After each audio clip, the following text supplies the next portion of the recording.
करा म्हणजे कुणाकुणाचे करा? जे सरकारी नोकरी करतात त्यांचे बी, त्यांच्या नावानं 7/12 आहे म्हणून त्यांचे बी, जे इन्कम टॅक्स भरतात त्यांनाही कर्जमाफी, त्यांनाही अनुदान. अहो मला परवा लातूरला एक कारखानदार भेटला, मोठा कारखानदार, रोज काहीतरी 50-60 हजार रुपये छापत असेल असा माणूस. तो मला म्हणला की मला पण अनुदान आलंय, अतिवृष्टी झाली ना आता, मला लाज वाटते म्हणलं हे अनुदान घेताना, पण आलंय माझ्या खात्यावर पडले. म्हणले मी काय करू आता? ही जी शोकांतिका आहे, काय चाललंय हे? हा आहे तिजोरीवरचा दरोडा. आणि हे कोण घालतायत? शेतकऱ्याच्या नावानं बिगर शेतकरी. सगळीकडे बरं काय ही चालाकी आहे. आरक्षणाचा लाभ कुणाला? मोठ्या लोकांना, त्याच्यातले जे मोठे असतील त्यांना. आणि शेतकऱ्यांचा अनुदानाचा लाभ कुणाला? जे सरकारी नोकऱ्या करतात, जे व्यवसाय करतात, इन्कम टॅक्स भरतात, जे राजकारणामध्ये आहे आणि ज्यांना चोरीचा धंदा कळतो असे चोर लोक ही अनुदानं घेत आहेत. मला वाटतं ह्याच्यावर कोण बोट ठेवणार आहे? कोण बोट ठेवणार आहे?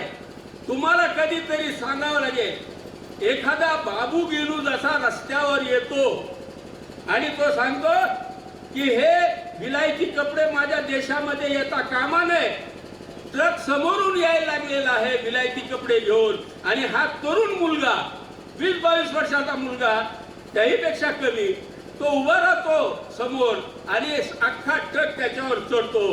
पण बाबू गेनो आज मला प्रेरणाचं स्थान वाटतं. मला असं वाटतं की तुमच्यापैकी कुणीतरी सांगायला पाहिजे की मला नको अनुदान, हे अनुदान बंद करा, बिगर शेतकऱ्यांना द्यायचे.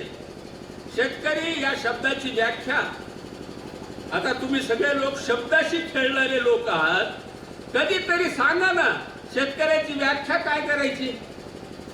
सगळं कळतं बरं का, राजकारणातल्या लोकांना कळत नाही असं नाही, ते हरामखोर आहेत म्हणून न कळल्यासारखं करतात. म्हणून मी तुम्हाला सांगतो की शेतकरी या शब्दाची व्याख्या आहे ज्याच्या उत्पन्नाचं मुख्य साधन शेती आहे. ज्याच्या उत्पन्नाचं मुख्य साधन शेती आहे, तो मजुरी आहे, तो बटाईदार आहे, तो सालदार आहे, हे कुणी असू द्या, तो शेतकरी आहे. तुमच्याकडे 7/12 आहे म्हणून तुम्ही शेतकरी खोट. अरे तू मला तर प्राध्यापक लोक 1.5-2 लाखाचा पगार घेणारे ते म्हणते आम्ही शेतकरी, आम्ही शेतकरी. अरे 2 लाखाचा पगारी नोकरच ना तू, आणि तू कसा शेतकरी झाला रे? तो शेतकरी नाही, हे अधोरेखित करायला पाहिजे. हा बिगर शेतकऱ्यांनी शेतकऱ्याच्या नावाने सरकारी तिजोरीवर घातलेला दरोडा आहे, आणि तो दरोडा थांबवण्याचं काम काय करणार? मी तुम्हाला हे म्हणत नाही सत्याग्रह करा, मी तुम्हाला बाबू गेलू सारखं रस्त्यावर या म्हणणार नाही, पण खरं बोला यार, बोट ठेवा हो, दुसरं काही नाही. तुम्ही त्यांच्याकडे बोट दाखवा, बस झालं एवढं की अरे तुम्ही चोऱ्या करायला लागलेला आहात, सांगा त्यांना. मला असं वाटतं की ही परंपरा जपणं फार महत्वाचं आहे. मला गांधींचा हा देश आहे, गांधींनी स्वातंत्र्य मिळवून दिलं का नाही ह्याच्याबद्दल वाद होऊ शकतो. दुसरं महायुद्ध झालं नसतं ना तर कदाचित आपल्याला आतापर्यंत स्वातंत्र्य मिळालंही नसतं. परंतु मी एक गोष्ट दाव्यानं सांगू शकतो की गांधीनं मला देश दिलेला आहे, गांधीनं देश दिलेला आहे. ह्याच्या अगोदर ह्या भूभागावर अनेक देश होते, अनेक राज्य होते. गांधीनं त्या सगळ्यांना एकत्र केलं, त्या सगळ्यांना एकत्र करून या देशामध्ये देश ही जाणीव निर्माण केली. छत्रपती शिवाजी महाराजांनी जे काम एकेकाळी मावळमध्ये केलेलं होतं सुरू, ते काम पुढे नेण्याचं काम महात्मा गांधीनं केलं. आणि दुर्दैवाची गोष्ट अशी की त्याच महात्मा गांधीला माझाच मराठी माणूस गोळी घालतो. नथुराम गोडसे, तुम्हाला ठरवावं लागेल तुम्ही गांधीच्या बाजूने आहात का नथुराम गोडसेच्या बाजूने आहे. 4 पद 4 सवलती मिळवण्यासाठी तुम्ही जाऊन बसलात जर त्यांच्या कडेनं, नथुराम गोडसेच्या बाजूने जे लोक आहेत त्यांच्या बाजूला, तर तुम्ही भारत मातेची प्रतारणा करता आहात हे लक्षात घ्या. भारत मातेची, भारत माता म्हणजे काय हो, तुम्ही आम्ही सगळे मिळून जे तयार होतो ती भारत माता. या देशाला बलवान करण्यासाठीचं आव्हान हे आज साहित्यिकांच्या पुढे आहे. मला माहित आहे साहित्यिक काय असतात काय नसतात तेही माहित आहे मला, परंतु कुणीतरी राहत इंदुरी असतो. मला मोठं कौतुक वाटतं या लोकांचं. हे लढत आहे.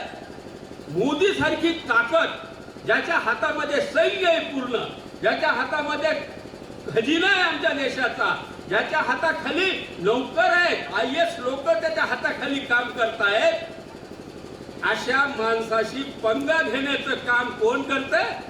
राहत इंदुरी सारखा कवी, मुनव्वर राणा सारखा, संपत सरळ मध्य प्रदेशचा संपत सरळ, एकेकाळ ह्या लोकांना आव्हान कळलंय.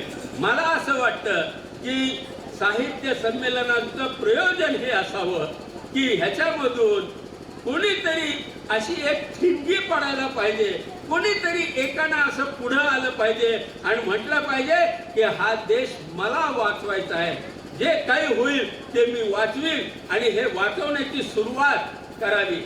ग्रामीण भागातल्या साहित्य संमेलनाचे महत्त्व अनेक वक्त्यांनी सांगितलेलं आहे.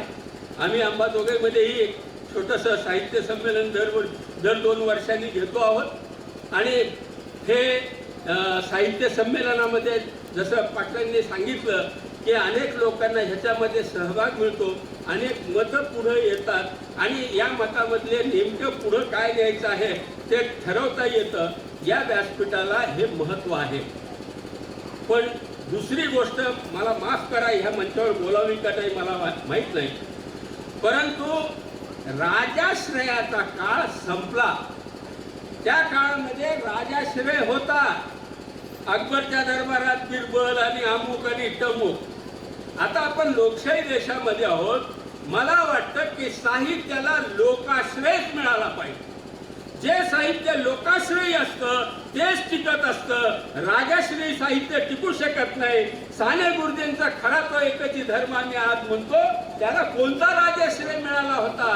गाव गाव म्हटलं जातं ते, कारण ते लोकांच्या ओठावर जातं. साहित्य लोकाश्रयीच असलं पाहिजे, कारण ते लोकांसाठीच तयार केलेलं जातं. साहित्य संस्थांनी फारसं राजाश्रयाच्या मागे लागू नये, त्या लोकाश्रयाच्या मागे लागावं. जास्तीत जास्त लोकांचा सहभाग अशा साहित्य संमेलनामध्ये कसा होईल हे पाहावं. मी काय माणूस आहे मला कळत नाही, माझी निवड कशामुळे केलेली आहे. मी एक साधा कार्यकर्ता आहे. कार्यकर्ता म्हणूनच थोडं बहुत इकडचं तिकडचं लिहितो आहे. त्या सामान्य माणसाला तुम्ही या मंचावर अध्यक्ष म्हणून बसवलं, मला मान दिला, त्याबद्दल मी सर्वांचे आभार मानतो. धन्यवाद. धन्यवाद सर.